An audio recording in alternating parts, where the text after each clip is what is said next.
Just recently, an underappreciated American capitalist, John Bogle, passed away at age 89. He's very famous among investors. I only met him once. He was very kind to me in adding in a couple of books his appreciation of some of the ideas, some of the phrasings that I had in my 2004 book, Moral Capitalism.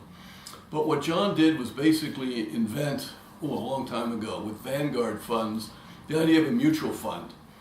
And his thinking was about middle-class people who cannot afford sophisticated investment advisors to call them up and say, buy IBM, sell General Mills, buy British Airways, or whatever, but because they would put their money into a portfolio.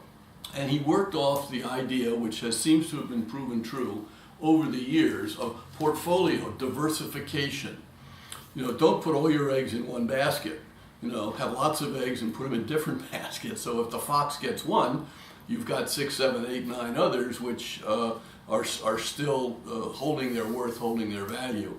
And mutual funds have brought in, over the decades, lots and lots of money.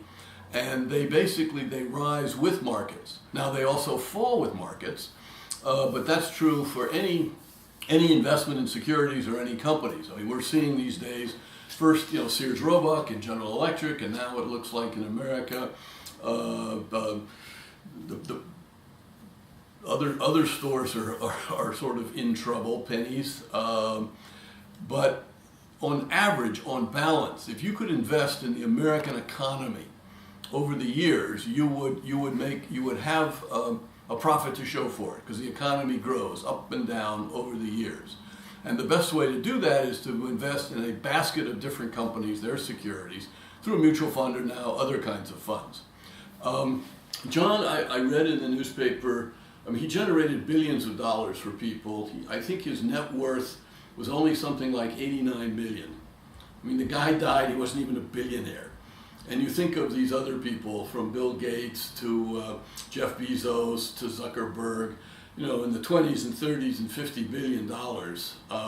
And how many people in the middle class did they help grow assets?